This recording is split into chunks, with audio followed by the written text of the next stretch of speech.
everybody, this is Jim. And Jeremy. And we are on show number 39. And we had a little delay in recording the podcast tonight because Jeremy broke his ass. Yes, I did. True story. And we won't go into it, but Jeremy couldn't sit or drive. But he's here. Or do anything, really, other than lay down. Yeah. So I want to give a little warning. This podcast will be explicit, but you'll see the little E. Okay. So Jeremy, you can drop the F-bomb if you want. Oh, we could do that anyway. Awesome. Especially when we get into, well, let me tell you what we're going to talk about today.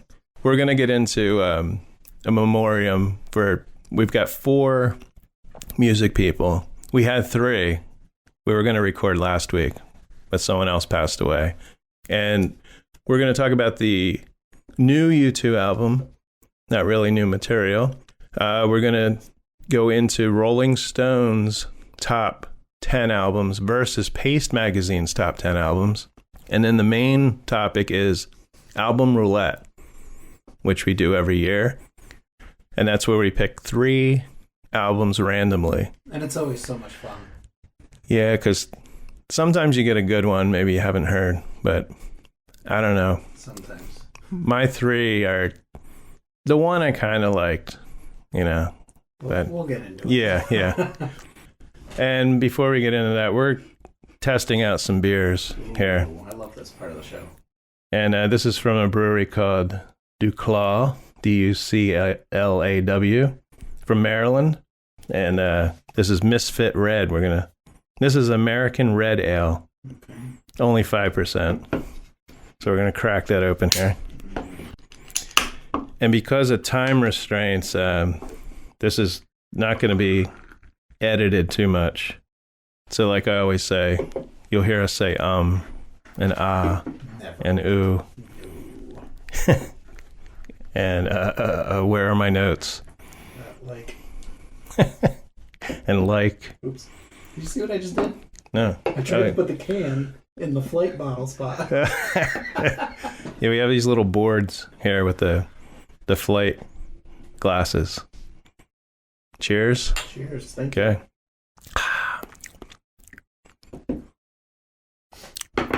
Radio silence. It's tasty.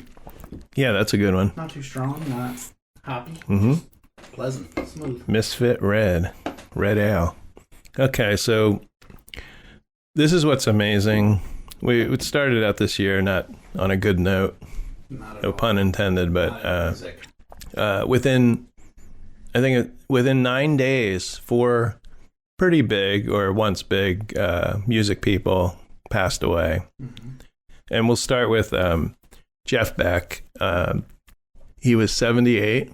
That was kind of a shock. I mean, he was 78, but he had just toured with Johnny Depp. He's been touring with him last year. And he died of bacterial meningitis, so that was kind of sudden. That's what made it such a shock because, like you said, he was 78, but he didn't have health problems. Hold on a minute. Wait, hold on a minute. Your mic is not... Why is your mic really low? I don't know. Why is it low? I'm talking right into it. Okay, we had to pause a little bit because I realized you hear me now? Jeremy's mic wasn't on. So the beginning, Jeremy's going to sound like he was in the back of the room. So yeah, speak, Jeremy. Let me hear you. Can you hear me? Do I sound good? Yeah, you're good. My now. beer still tastes good. I don't know if you heard that earlier, but yeah. Okay, we were talking about Jeff Beck. Now I wasn't a big Jeff Beck fan. What I heard I liked. He's a great guitarist, mm-hmm. but I never owned any Jeff Beck albums. I did see Jeff Beck. B.B. King used to do a blues festival, and he would have, other people open up before he would end the shows, and they were usually outdoor, summer. Mm-hmm. So the one I saw was Jeff Beck and Galactic, the band Galactic. Yep. I don't remember much about Jeff Beck from the show, but okay. But I can tell you, there's a couple albums. If like me, if you don't know too much about them, I would say his first album. Of course, he was in the Yardbirds. He was in, Eric Clapton was in the Yardbirds, and then Jimmy Page and Jeff Beck. They were actually in the band together at one point, Jimmy Page and Jeff Beck. And Jimmy Page played bass, believe it or not. Wow. When they started. That's cool. So Jeff Beck's first solo album, you need to listen to. It's called Truth. It's from 1968. And Rod Stewart is singing some of the songs. I did not know that. It's Jimmy Page plays on one song, John Paul Jones, and Keith Moon, believe it or not, plays drums on one song. From The Who, right? Yeah, and Ron Wood is playing bass, I think, on all the songs from the Rolling Stones. So and it's 1968. Yeah, you got like an all-star band together. And then there's an album called Blow by Blow from 1975, which is fusion. And check out Air Blower. That's a really good. I like that name of that song. But he's got a pretty good list of albums that he put out.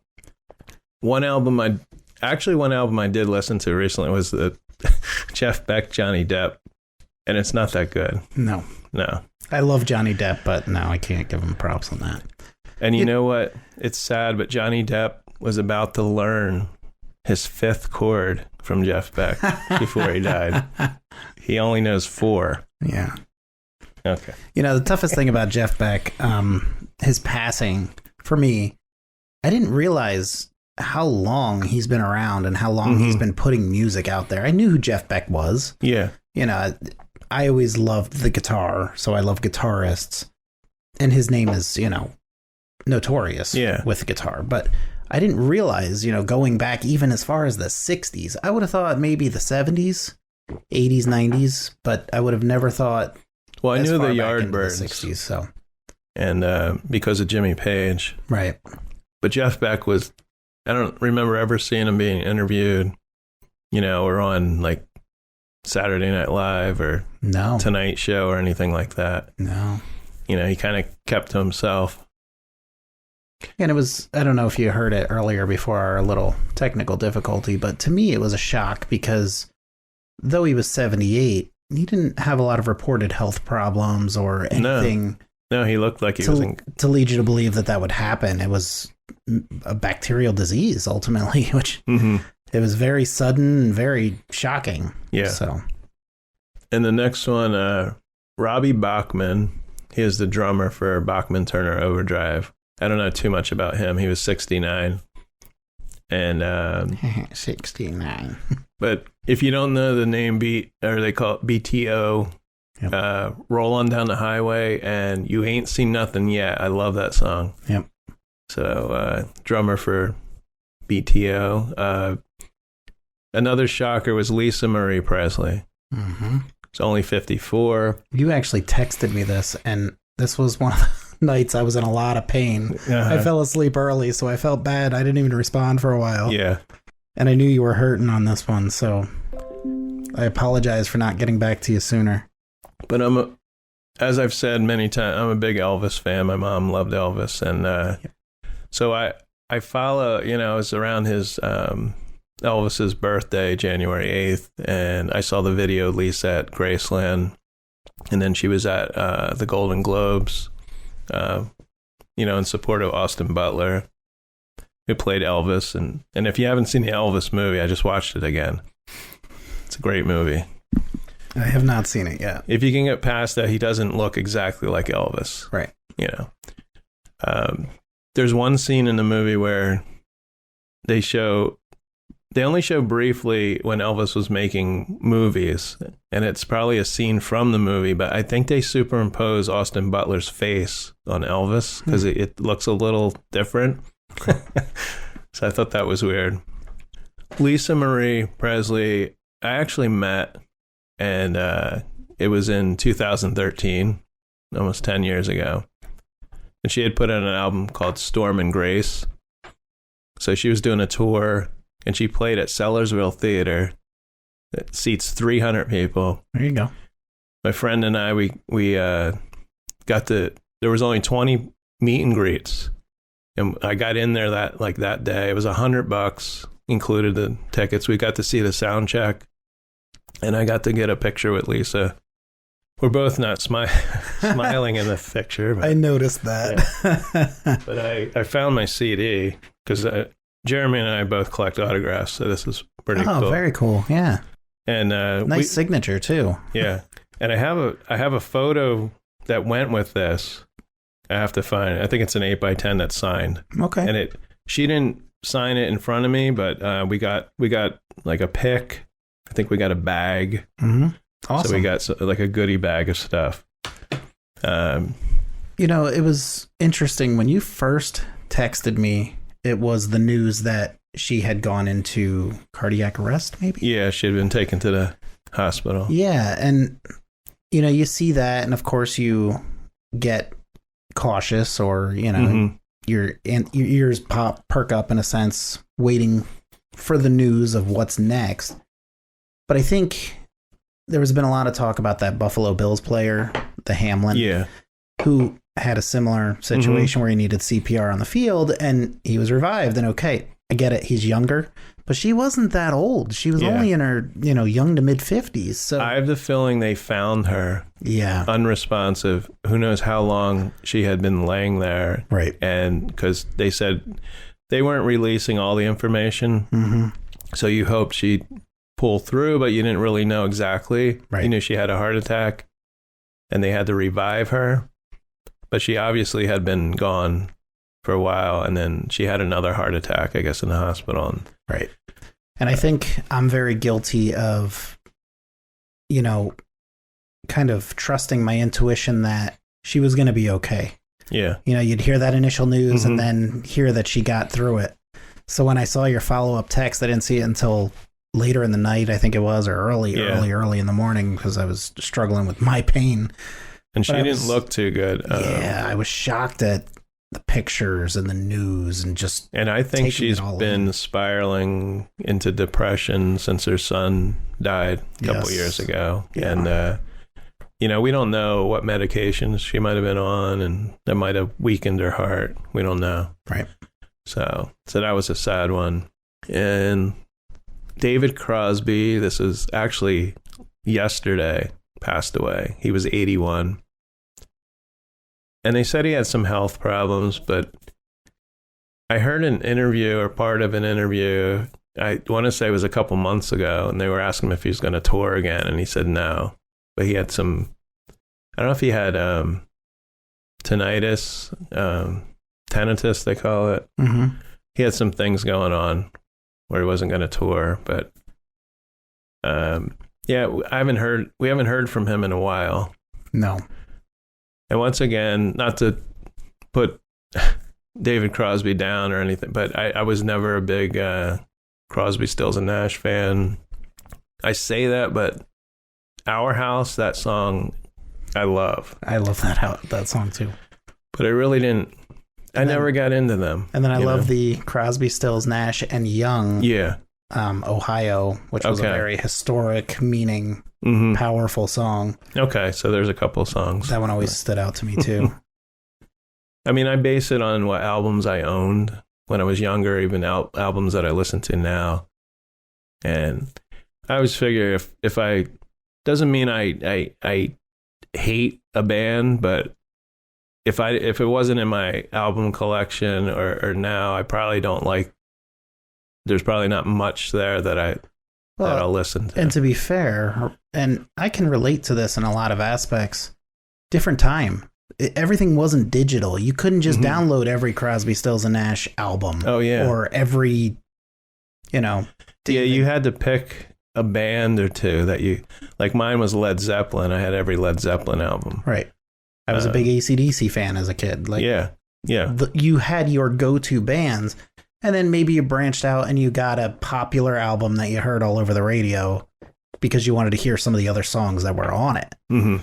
But, you know, today you could look up Crosby, Stills and Nash right now and find every song they've ever made. Yeah. And it's, you know, snap of a finger. Done. It wasn't like that back in the day. So You've probably heard Crosby, Stills, and Nash on the radio at some point. Yeah.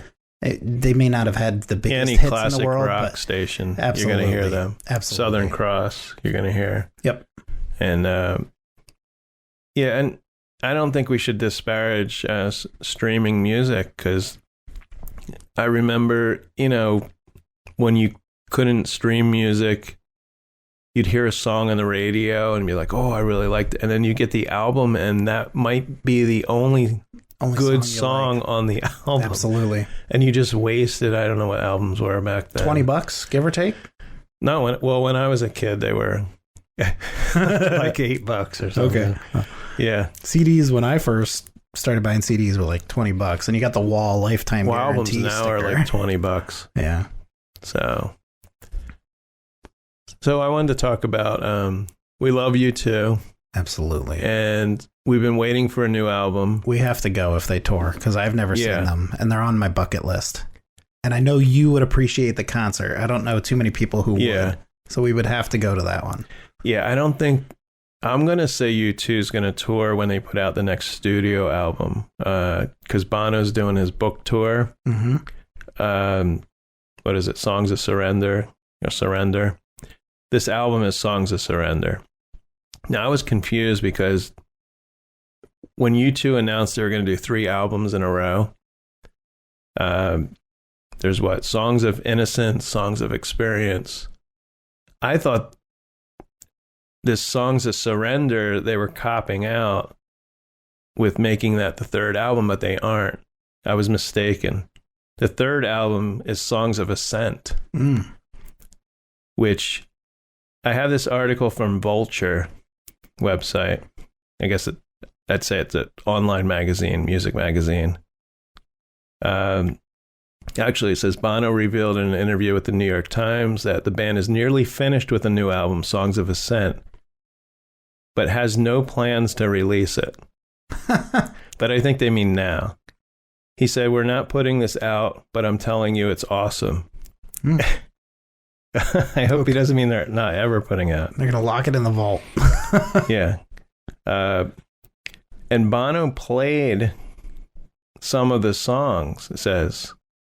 And he said, there's pure joy, he said, of one called The Band's Last Breath. It's a ridiculous sort of rubber soul. I mean, the Beatles. Mm-hmm. And another song, Smile. And then the Times reporter replied, they sound like U2 songs. Okay. It is U2. I was going to say they should, right? Bono clarified that the band didn't scrap the album, just held it. Instead, they want to make the most unforgiving, obnoxious, defiant, fuck off to the pop charts rock and roll song that we've ever made. That's what he says. Rated explicit for a reason. It's our job. What's your favorite U2 song, just out of curiosity? I'd have to say Always Been One. That is definitely one of my because three of the favorites. rawness. So, similar reason, I love Sunday Bloody Sunday. Mm-hmm. And that's more of the raw drums than anything else. But yes, One is a great song. I like some of their newer songs, too. A lot of people don't like the last 2 albums. Raised by Wolves, I think, is a great song. I loved How to Dismantle an Atomic Bomb from top to bottom. I loved that album. I know that's not one of these days we'll talk about U2 albums in more detail. Yeah. But so Songs of Surrender. This is what's amazing though. It's 40 songs that they re-recorded. When I heard about this, that they were going to be stripped down, I thought they were going to just go into the recording studio, pull up the masters, take out, let's take that out, let's take that out. No. They re-record the vocals. They're pulling a Taylor Swift. Yeah. They're reimagined. Bono says he's changed some of the lyrics. Mm-hmm. They've changed out some of the sounds. I'm trying to find my other article here. So they released one song. And Jeremy, if you haven't heard it, it's Pride in the Name of Love. Another good song, by the way. And you can clearly hear Bono's voice like front center. Mm-hmm. And it's just a different take on that song. Okay. I'll have to check that out, because that would also be one of my favorite songs because of how much power he sings with throughout that song. Yeah. So listening to that one song, I'm excited about this album. You know, I didn't know what to expect, but just hearing that one song. And of course, they left off. There's one song I always think of called Lemon, just because it's a weird song, mm-hmm. but that's not on here. So we have, now you can get, there's a 2 CD set or a 4 CD or 2 album, which is basically, the 2 album is only half the songs. Right. So I don't know why you would want to get that. I mean, you can also listen on, the streaming services. Yep. And then they're divided into, like, on the album, side 1 is The Edge, because with the album set, it's about $125. I'm debating getting it, even though I can listen to it on Apple Music. Mm-hmm. So what's funny is the cover for the album is a picture of all 4 of them, but the picture of Adam, Edge, and Larry are more current, and Bono looks like he's in his 20s. So you sent me this picture. I looked at it. But I figured it out because that is the cover of his book. Okay. So he's like, okay, let's just go with that picture. Yeah. No one wants to see what I look like right now. Yeah. So, because Bono's not looking... Bono can do whatever he wants, let's be real. Yeah. And I wanted to go see the book tour, but, I forgot to get in. They added some new dates to the Beacon, and I didn't get in there right away, and now the tickets are $500. Jeez. And I'm not paying that. Yeah, no. But Bono, before the shows, he signs autographs mm-hmm. before when you're standing outside there. I've seen it like almost every show. Wow, that's awesome. So this, so you can get this on vinyl. And I don't know if most people realize this comes out March 17th. And March 17th, what's March 17th? The Ides of March? I don't know. It's St. Patrick's Day. Oh, is it this year? Yeah. And being Irish, I think that's great. Yeah. Okay, so now we're going to get into the albums from last year that came out. And there a lot of music comes out. And I still see in the, these 60s, 70s groups that I'm in, there's no good music out there. No pun intended. And the thing is, if you're going off Rolling Stone, we use Paste magazine for our list, which is, I say, a little bit more, not pop and rap, but more into the alternative and, maybe folk. And they get into a little bit broader. I think you have a wider range of music. But Rolling Stone seems to go off of the top 40 mm-hmm. as what's best. So I'm going to compare Rolling Stone's top 10 albums to Paste magazine. And I know there's other lists out there too. I think NPR does one. Probably Billboard has one. But so number 10, Rolling Stone had, and see if you anyone that's listening knows who these bands are. Okay. I know some. Number 10 is Wet Leg. Don't know them. They're 2 girls who... Ooh. I think they're from England. They had a song called Chase Lounge. And this is their first album. And it's very simple musically. And I like it because it's simple. It's it's quirky. It's weird. Like the lyrics are weird. You know, Chase Lounge about someone sitting on a Chase Lounge, and you know, it's kind of sexual song too. But okay, Rolling Stone says them as number 10. Okay, and then Paste has, I've never heard of this, but MJ Lenderman, boat songs. Okay, so songs about boats. Rolling Stone number 9, J Hope, Jack in the Box. But Paste has Spoon, which is an older band. Mm-hmm. Lucifer on the Sofa, not on the Chase Lounge. Rolling Stone, FK Twigs, Capri Songs. I'm guessing Rolling Stones is more in the rap, you know. I'm guessing these are rap. Paste has Beyonce. Renaissance is number 8. Mm. Rolling Stone number 7, King Princess. I've heard of her. Hold On Baby. Number 7, Angel Olsen, Big Time.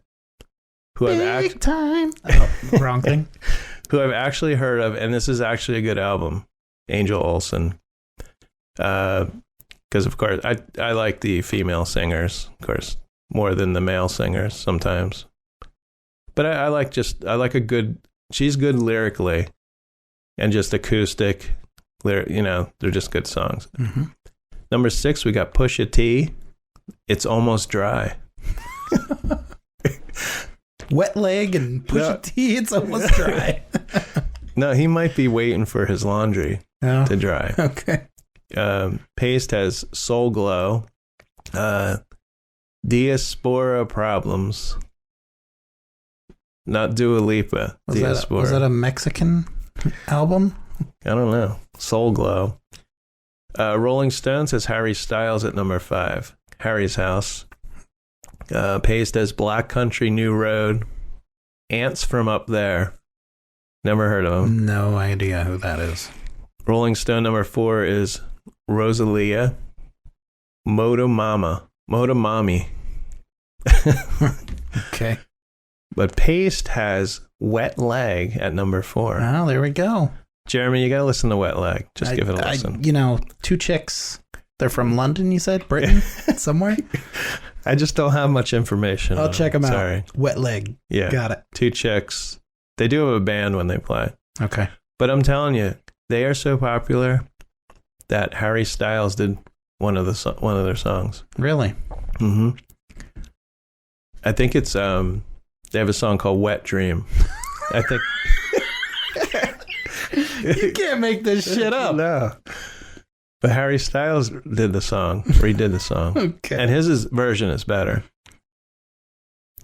So listen to both of them.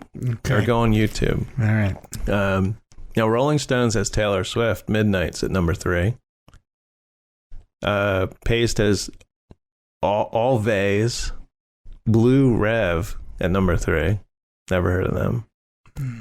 Rolling Stone, Bad Bunny, of course. We've heard of Bad Bunny. Verando's Sin T. I don't know. Let's see. And Paste has Alex G, God Save the Animals at number 2. Okay. And number 1, drum roll. Rolling Stone has Beyonce, Renaissance. And we're going to, well, I won't give it away, but you'll find out soon enough. Actually, about these two number ones. Paste has Big Thief. Oh, okay. Dragon New Warm Mountain, I Believe in You. Okay. Yeah. Great. It's number 1. So these are for 2023? No, this is last year. Just testing you there. Wait to see what comes out this year. Okay, so we're going to go into album roulette. And I don't know if you want me to start. Actually, before we start, let's try the second beer here. Second beer, do you need to text Sue? Oh, yeah. I have to text my wife to order pizza. I didn't know what time you wanted to do that. That's the only reason I'm asking. So I'm texting my wife. Okay. You want me to go first? Oh, we're going to... What beer? Yeah. Okay, so we have another beer here. Go Out in a Haze of Glory. Okay. On the 19th day of Christmas, 6.3. Rob brought to us a beer in a tree.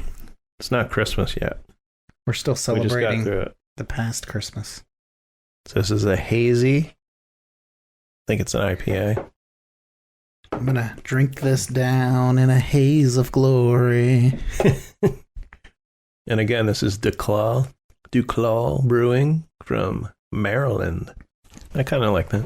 It's not bad. It's smooth like butter. Slight hop, but not anything crazy. Yeah. So it says go out in a haze of glory. Look at that. I didn't even notice that. Yeah. I just had, your favorite in my head as I read it.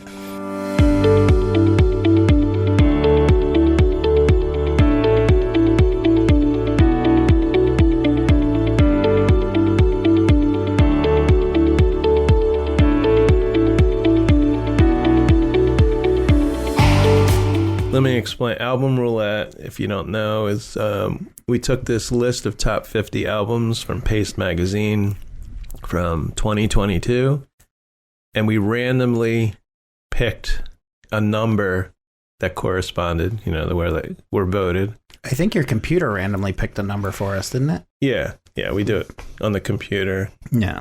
And then we have to actually listen to the album and now talk about it. Yeah. So this is the fun part, the talking about it part. So my number was 32, which Kendrick Lamar, Mr. Morale and the Big Steppers.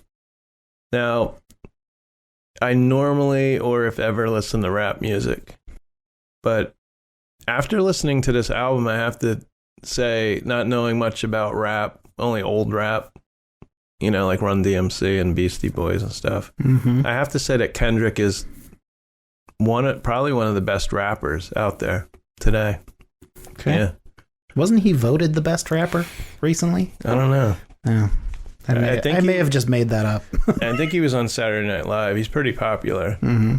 And but his rhymes are pretty tight. He's very quick too. And like I said, not knowing rap, I'd say that's pretty good. I just feel all the rap songs today sound like an old man. Or all sound the same to me. Similar beats.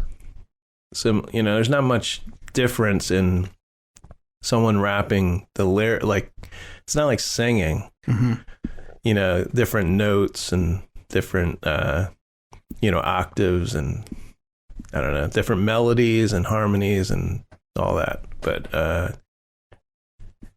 I'm also fascinated that they can remember all these words when they perform live. Because I don't think I've ever seen a rapper lip sync.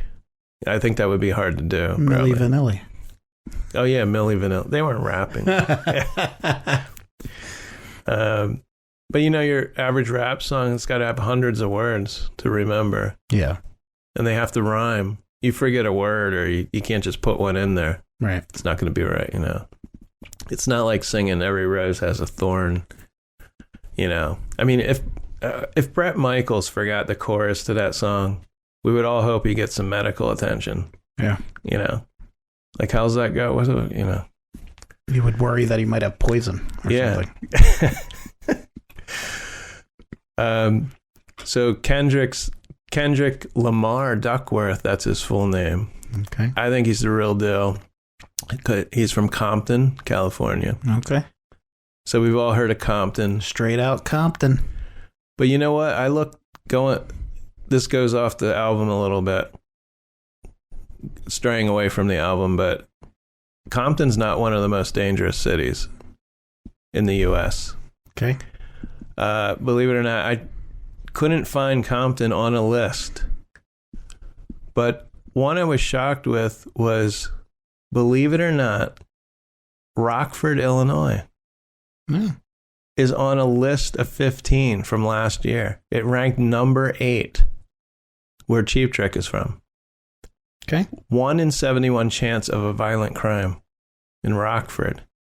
So anyway, back to the album here. So this is Kendrick's 5th studio album since 2001. And following the release of his 4th studio album, Damn, Kendrick took a 5-year musical hiatus. So in December 2020, at the HORSEGIRL Festival, he announced that LAMAR would be headlining the festival's 50th anniversary event in 2021, and noting that new material was on the way. However, the festival was canceled due to COVID-19. But in August, LAMAR announced on his blog that he was in process of producing his final album under Top Dog Entertainment. So he's leaving that company, kids. LAMAR described Mr. Morale and the Big Steppers' songwriting as material he's written in the past that's just now seeing daylight due to his own personal insecurities. And him and his producer, they began recording the album in 2019 during a week-long brainstorming session in London. And both LAMAR and his producer, Soundwave, described making the album as one of the toughest creative processes imaginable due to LAMAR's privacy and the COVID-19 pandemic and the deaths of Nipsey Hussle and Kobe Bryant. So this is a really personal album, and I have to say it's a little too personal, and that's where this explicit material is going to come in a couple minutes. So when he was recording the album was shielded away from most of his family members because he didn't want their influence or feelings to override his own.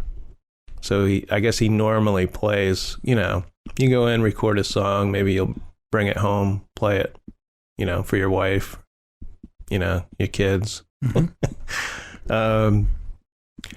And Soundwave admitted that there was times during the album's creation where I was almost ready to give up music. And not going to lie to you, I was that lost and that down because there was nobody dropping music and nothing coming out to inspire you. So LAMAR credits becoming a father as what made him question everything the most. And when it was near completion in May 2021, he contemplated scrapping the project because of how personal it was. And then he ultimately released the album because of how beneficial it would be for his children in the future. So this is a double album. When you go to Apple Music, you'll see it split up between tracks 1 and 9, and then track 1 and 9. It's an hour and 19 minutes. I can't say there was any.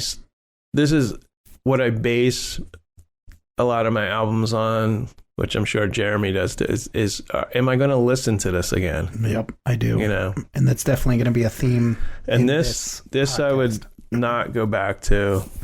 I mean, mainly because it's rap, I would say. Like I said, I don't really listen to rap a lot or at all. Now, the first song is United in Grief. These songs are, though, they're not your average. This is what I'm trying to say. It's not your average rap album. Like, the first song starts out with some piano segments. There's sporadic, like, drum beats between the lyrics. And the lyrics are kind of odd because he talks about people he lost. But he also talks, like every great rap song, he talks about all the things he bought with his money. So, I actually like this. Actually, this song, I would say I like the first song. Now, I'm not going to go through every song, of course, unless you want me to, but I won't. No. So, I'm impressed, though. I didn't hear the N-word until the 5th song. Nice. Yeah. And it's a song called Father Time, not to be confused with Sammy Hagar's song. So don't look up Father Time and think that's Sammy Hagar. And you hear this song. But now by the sixth track, he drops the N-word 6 times appropriately. So I said I have my notes here. I felt at this point I really didn't need to listen to the album anymore. Because I was afraid to find out how honest he was going to get. Because on this song, I don't know what track it is, it's called Rich. We find out that LAMAR had his dick sucked because he was poor. Nice. Yeah. I mean, I think some things need to be kept to yourself. Yeah, I mean, $20 is $20, right?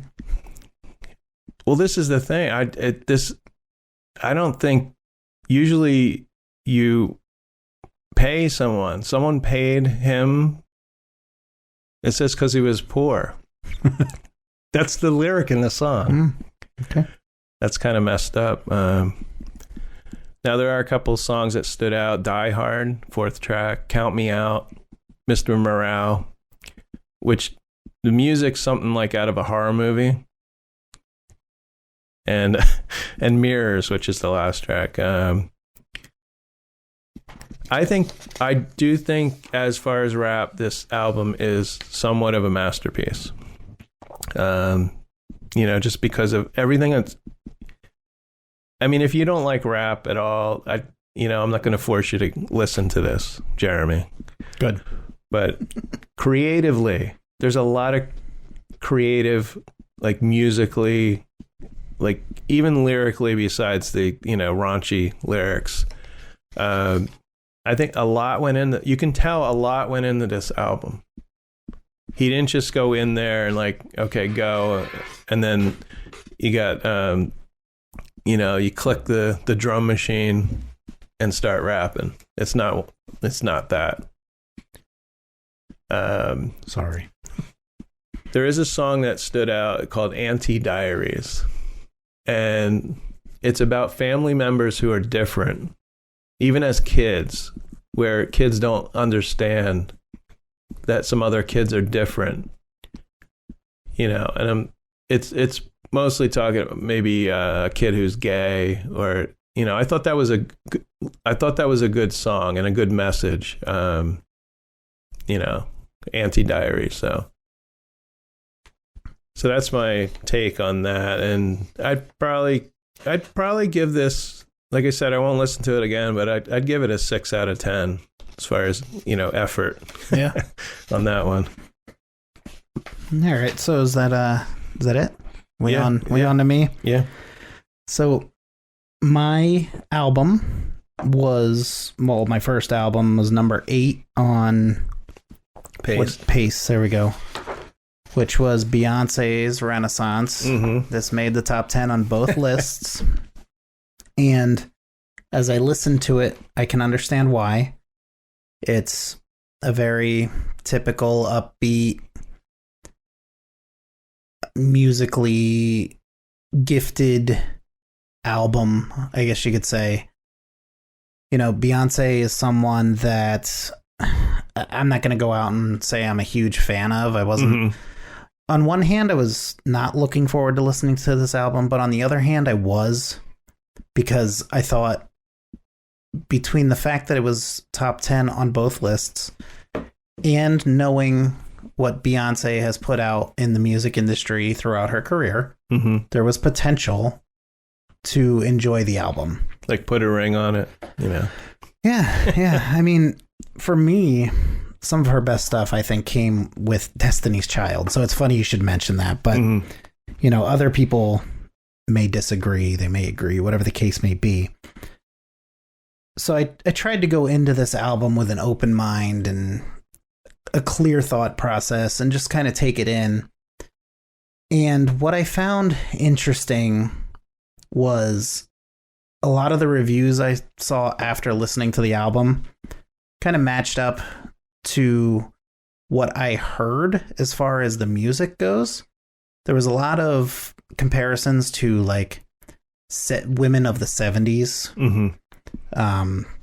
dance music, kind of that early 90s, like hip hop of women. Yeah. Like Salt and Pepper type of. Yeah. But then you also had like the Pointer Sisters type of feel, Mary J. Blige. Like it was kind of I don't want to say all over the place, but there was an assortment of music on the album. I think you listened to this one too, didn't you? I got to like the third or fourth song. Okay.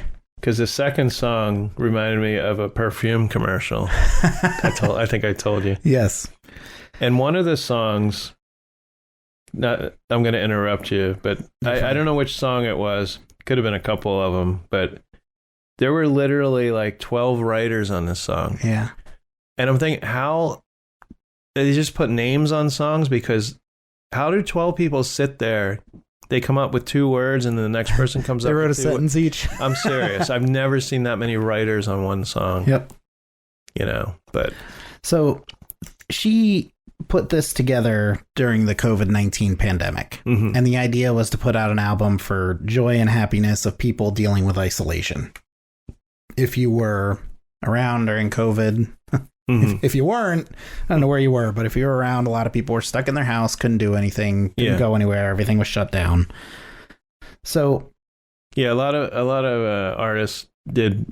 You saw a lot of albums come out last year, probably even the year before, because of COVID. They got very creative with their downtime. They couldn't tour. So they just had, you got time on your hand. Yeah. You could still go in the recording studio, I guess. Or I imagine Beyonce has a recording studio in her house, especially married to Jay-Z. Yeah. So I try to listen to albums and not look up that like big single that got released because that's going to be played everywhere. Yeah. So it's going to be easier to either like or hate that song. And it's not necessarily the best. Exactly. So the first single that was released was Break My Soul, which I didn't like at all. The second single was Cuff It, which I also didn't like at all. As I said earlier, I could see why it made both top 10 lists. It's a pretty typical, it's geared towards a younger generation, in my opinion. More so women than men. I did really like this song called Alien Superstar. And I think it was more just because the title is so wacky. Yeah.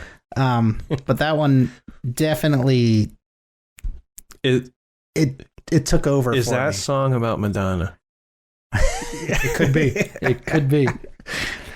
But this was, I don't remember the time of this album, but you mentioned it earlier. It felt very long. It was a struggle to get through because the songs all almost felt like they didn't blend together because there was an assortment of music, but they all felt so long that it just felt like you were listening to almost like an A track and you had to switch the side to get to the next song. That's what I've noticed with, maybe it's these we should call them COVID albums, but where, I like around 10 songs, but I'm noticing a lot of longer, and I'm going to talk about one on the next podcast, which is the Chili Peppers, but where this album has 16 songs on it. And I think, you used to keep an album to 10 or 12 songs. And then you had some songs that didn't make it. I think we're just putting everything on these albums. Yes. I don't know. There shouldn't be 17 songs on an album. But I say that, but if you love a certain artist, maybe you want to hear 17 songs. I don't know. Right. But you just touched on something, and it was a perfect transition to what I was getting at. I almost felt like the last 4 songs, they weren't needed because I was so over the album before that. So it was like going through quicksand trying to get to the end of this album. And it wasn't because it sounded bad. It was just because the tracks felt so endless. Yeah. Or if it's all over the place too. Yes. From one song to another, it doesn't kind of mesh. Yes. Together. So I think this is my personal opinion, an album that would be more successful if you hear a song here, a song there, like if you're shuffling a playlist on Spotify and one Beyonce album or one Beyonce song from this album comes on, you'll be okay. Go to something else. Now, if another song comes on 20 minutes later, half hour later, again, you'll probably be okay because you can transition to something different. The album as a whole, start to finish, it didn't mesh for me at all. It was too all over the place. It was too difficult to transition. I couldn't get into, when I'm driving, listening to music, relaxing, I want to get into it a little bit, dance, sing along, whatever the case may be. It's very hard to go from dance to like 70s slow love song to hip hop, reggae, almost feel like. Or she should have done 2 albums, Yes. Like split it. So, I like the songs to gel. Correct. Together. Which my next album, I'll get into that. But I don't like the slow, and then all of a sudden you're driving and you almost like swerve the car because, a blaring guitar or something. Yeah. I don't know. So I don't want to say the album was bad.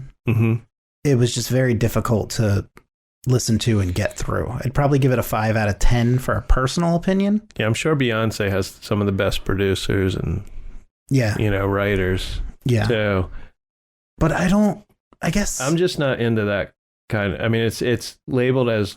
I have a problem with Apple Music because they just throw it into. I don't know who comes up with the genre, but it's pop. Maybe it should be R&B, right? Dance, but I just struggle to see how this made 2 top 10 lists other than her name. Yeah, because nothing about it stood out to me. Yeah, and I'm not trying to be disrespectful or biased in any way, shape, or form, but I could listen to a band I've never heard of before and probably find a better song than any of the songs I listened to off of this album. Now, I do listen to, I'll listen to some dance music. That's why I have the feel, like I said, I didn't listen to a lot of it, but I really didn't like even getting to the 4th or 5th song. But Jeremy, I don't know if you listen to Dua Lipa. No. Listen to Dua Lipa, and that's what dance music should sound like. Fun. The lyrics are fun. I'm serious. That's like my guilty pleasure. Okay. Dua Lipa. Okay. Oh, and speaking of Dua Lipa, before I get on my next, there was a video. This guy's 80 years old, and his family gave him, for his birthday, tickets to see Dua Lipa. He loves Dua Lipa. 80-year-old guy, right? Yep. And so it turns out that I guess Jimmy Fallon found out, saw this video, right? So the thing was, he was supposed to go to NBC, I think it's NBC, where Jimmy Fallon films. And supposedly he was supposed to be on a radio show talking about the video because it got millions of views, this video, right? So they bring him there and they're backstage, and the surprise was they open the curtains and they're filming the Tonight Show. And Dua Lipa's there. Okay. So imagine the curtains open and you walk out and you're on stage and there's an audience. I was glad the guy didn't have a heart attack. And his thing was he wanted to dance with Dua Lipa, and they did a little dance together. So that's cool. Anyway, that's cool. Okay, that's enough about Dua Lipa, but we'll talk about her later, maybe. I don't know. Okay, my next album was number 27 on Pace Best Albums of 2022. HORSEGIRL, Versions of Modern Performance. And so this band is from Chicago. Band members are Nora Chang, Penelope Lowenstein, and Gigi Reese. They're on Matador Records. Do you know Matador Records? I've heard of it. Madonna owns Matador. Okay. They originated in 2019. They released their first EP, Horse Girl, Ballroom Dance Scene, etc., in 2020. And Pace then, at that time, named it the EP, one of the 25 best EPs of 2020. Hey, we should do that next year. EP. I didn't know there was a list of EPs. There we go. Yeah. We could pick 5 EPs. Yeah. So in 2021, they released another song, Billy, their first on Matador Records. And the song was named one of Rolling Stone's Songs You Need to Know. I listened to this song. It's nothing special. Okay. I wasn't very impressed with this album. There's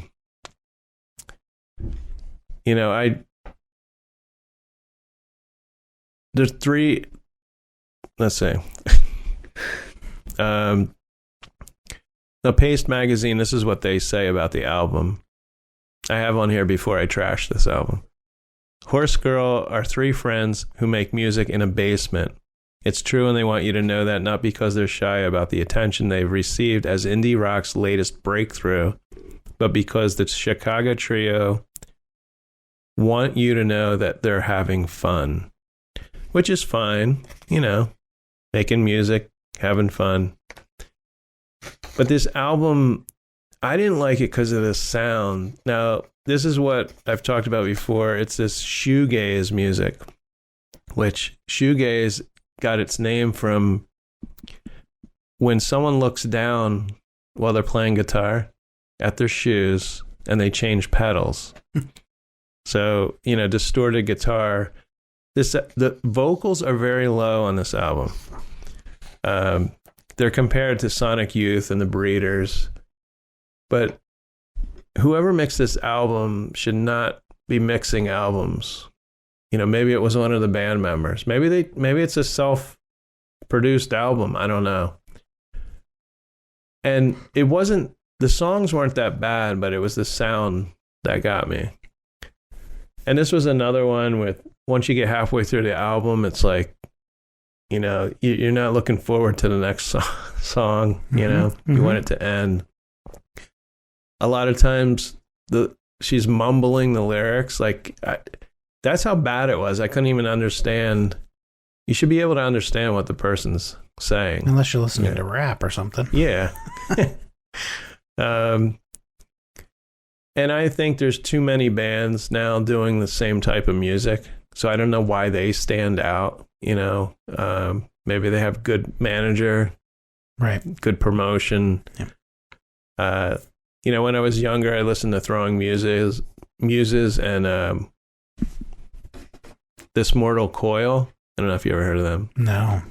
It's like moody, depressing. And Susie and the Banshees, they were a little more upbeat. I don't know. Some of these songs I thought were just a mess of sound. And like the song, there's one song in particular, The Fall of Horse Girl. And it's like someone left their electric guitar on the floor and they were just dropping things onto it. That's what it sounded to me like. Wow. Like no one was really playing it. Okay. It was like feedback and I don't know. Now I did like, believe it or not, I did like a couple songs. The first track I liked, Anti-Glory, it's called. Drums remind me of the Go-Go's. We got the beat. Nice guitar riff in there. And there's actually nice harmonies in that song. And the second track, Beautiful Song. Actually, on this song, her voice actually sounds a little clearer, and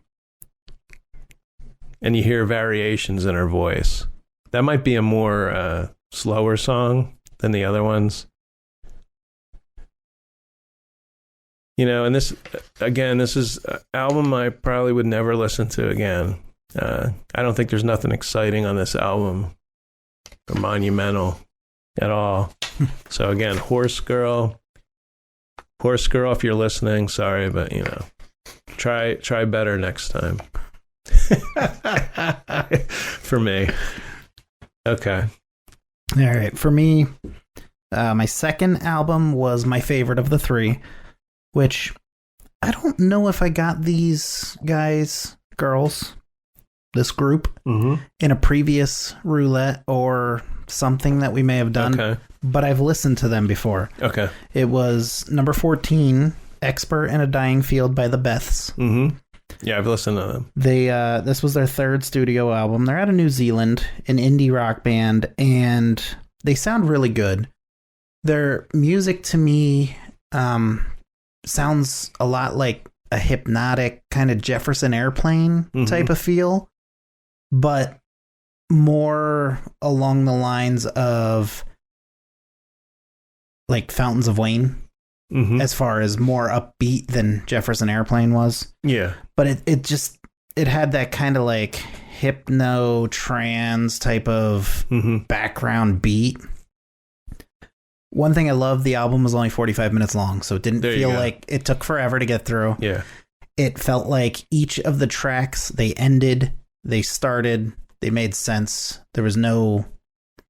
It didn't feel like you were pausing. It didn't feel like you were going from some upbeat dance song to some, low beat, mellow love song or something. Yeah. This is a band that, like, I've listened to them before, and I don't know why or how, but their singer has a very unique voice.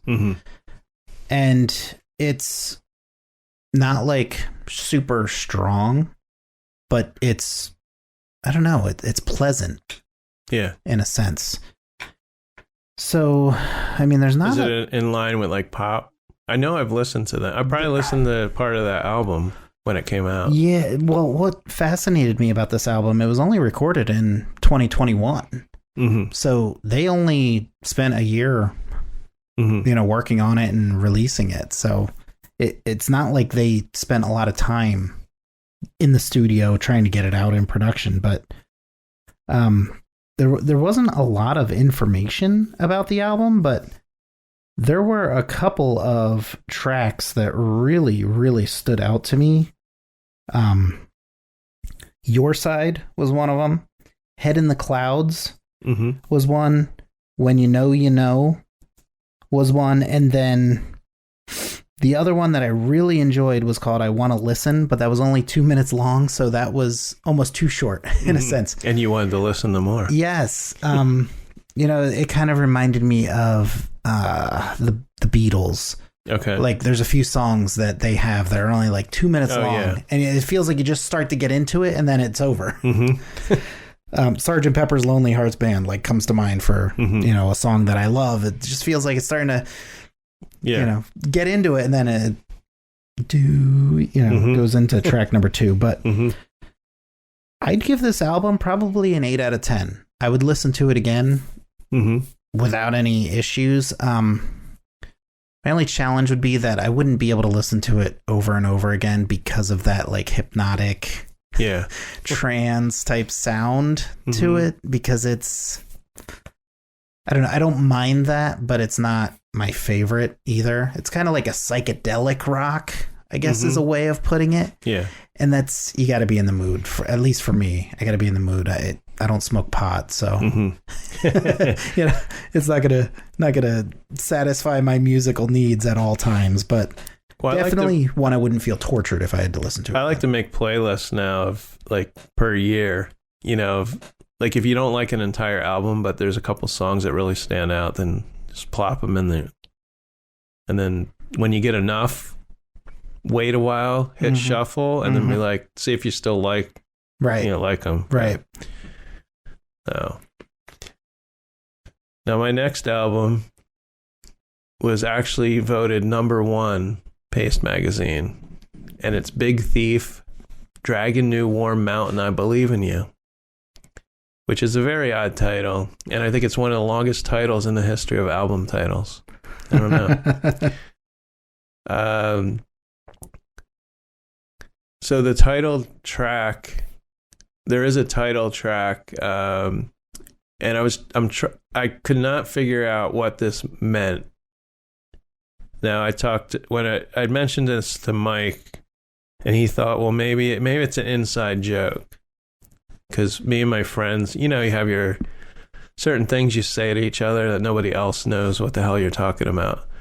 So I'm thinking, maybe they were drinking one night and, hey, that looks like a dragon new warm mountain over there. I believe in you, and then okay, that's the name of the album. I don't know. Right. So the lyrics that this title track mentions a dragon in the phone line and a new warm mountain where the stone face forms and speaks. So I still couldn't figure out what that meant. And then in the chorus, the lead singer says, I believe in you even when you need to recoil. So that explains it. No, it really doesn't. Now this is categorized as alternative, but I actually feel it's more like country folk, and I say insomnia music. Music that puts you to sleep. Yep. There are 20 songs on the album. Clocks in at an hour and 20 minutes. Now, this band is made up of Adrienne Lenker. She's the singer-guitarist from Indiana. Buck Meek, backing singer-guitarist. He's from Texas. Max Olerchek, he's on bass. And James Krivchenia, drums. They say they're based in Brooklyn. So they're from all over. The music's interesting, to say the least, but it's not your traditional folk songs. Now, Adrian's voice actually reminded me of Stevie Nicks. Okay. And the fifth track, Certainty, could have been a Buckingham Nicks song, I thought, which was Stevie Nicks and Lindsey Buckingham, right, their first album. But then sometimes she sounded like Dolly Parton, and actually sometimes Sia on the song Heavy Bend. But she kind of has this one tone, one octave in her voice. Now, I listened to about half the album on the way home from North Carolina with my son in the car and my wife. And at one point, my wife goes, do they sing about anything other than food? And there's a song called Spud Infinity, which she does mention, which is actually the worst song on the album. It's her voice is like, I think she tries a little too hard on this song, and she is way out of tune. I'll play it for you later, Jeremy, and you'll agree with me. Okay. And it's kind of a hillbilly, all I can describe is hillbilly lift in her voice. And she says, what's it gonna take? And I could do a little bit of, she's like, what's it gonna take? What's it gonna take? I'm serious. It's something like that. And she sings it about 13 times on a song. Wow. And I wanted to jump out of the car. I could have turned the song off, I guess. But she talks about eating plants, garlic bread, potato quiche. I don't know. It's a very weird song. Now, there are some songs I did like, of course. The first song, Change. That's just, I say a cross between, I don't know how you can cross the two, but Dolly Parton and Stevie Nicks on that one. It's just, that's a very nice song, first song. And of course, Certainty, which I mentioned earlier. Flower of Blood. That's a nice, like, trippy kind of song. Track 14, Wake Me Up to Drive. Little repetitious, but I like that song. And then there's Simulation Swarm and Love, Love, Love. I like that. I think the album is, again, too long. We have, like I said, 20 tracks. Why why not put out an album of like 10 and then wait another year and put, or pick the best songs and make one good album, even though Paste magazine felt that this was a great album. I'm not saying it's a bad album. But again, will I, and you know what? This album is so odd, and I did like her voice, that I may go back. There you go. And listen to it. Okay. And maybe I'll put a couple songs on a playlist or something. So, yeah, what else have we? Now, Rolling Stone had this as number 35, but they had Beyonce as number 1. So, there's that. Yeah. But I'll give this a 6 out of 10. I didn't rate the last one, Horse Girl, but that one I'm giving like a 2. Okay. Sorry, Horse Girl again. But. All right, my last album. This is interesting because this was number 46. Title is We've Been Going About This All Wrong by Sharon Van Etten. Okay. And you summed it up so well when you said insomnia music. Mm-hmm. This album was brutal. And I mean that with no disrespect, because the singer is very talented, very good singer. Mm-hmm. It's so mellow. It's so boring. Mm-hmm. Just, and it's so repetitive. It's the same beat over and over and over again throughout the entire album. Luckily, the album wasn't long. It was 40 minutes, 39 minutes and change. But this is the 6th studio album by the American singer and songwriter Sharon Van Etten.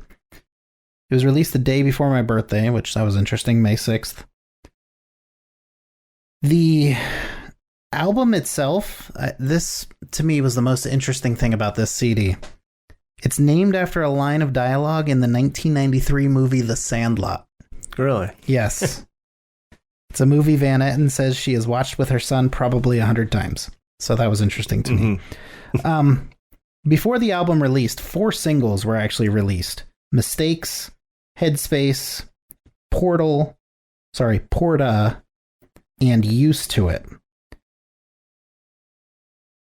They were originally going to be standalone singles until they decided to release a deluxe edition where they added some more stuff. So I did listen to both. Okay. There is a 39-minute, just the regular release, and then the deluxe edition has 4 extra tracks. Okay. Bringing it to a total of 55 minutes and 40 seconds. Were they any more upbeat? No. The whole album was slow. So is it just guitar and some drums? It was a very basic beat and a very just soft singing the entire album.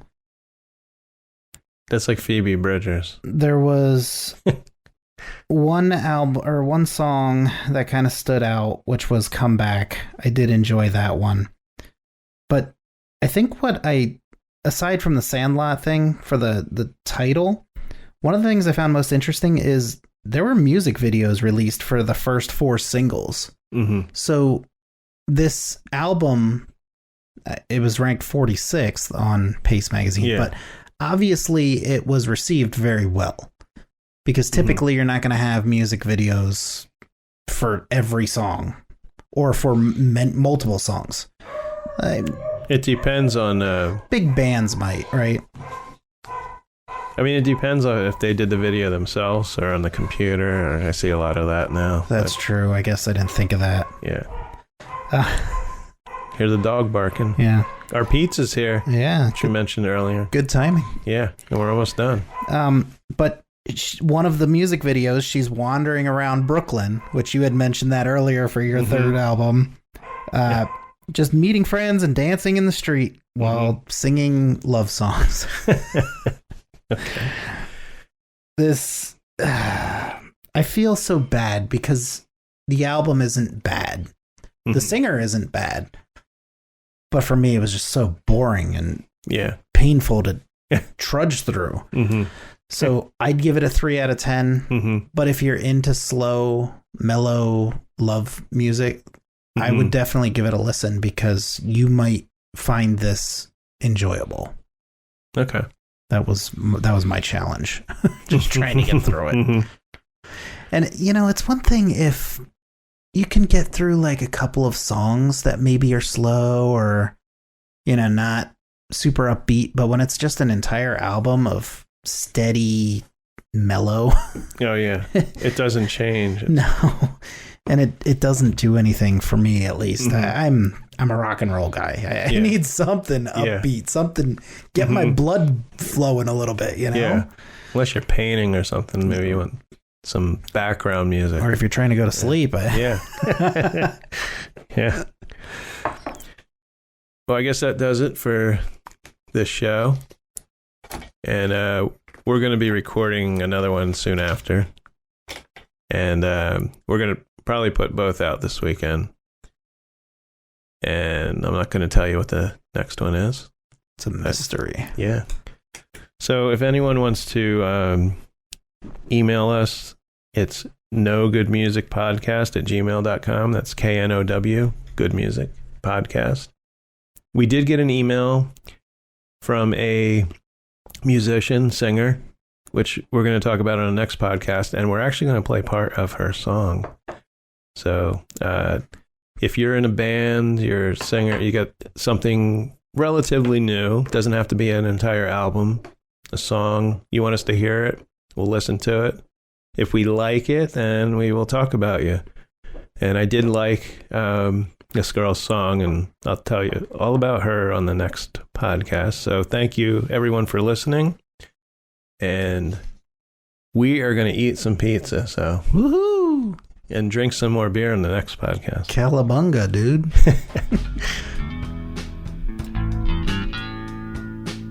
You've been listening to No Good Music. Intro and exit music by the band 99%. Today's show was produced and edited by Jim Thatcher and recorded at the Did You Say 7 Studios in Washington, New Jersey. You can find No Good Music on Apple Podcasts, Podbean, Spotify, Pandora, and almost anywhere you listen to podcasts.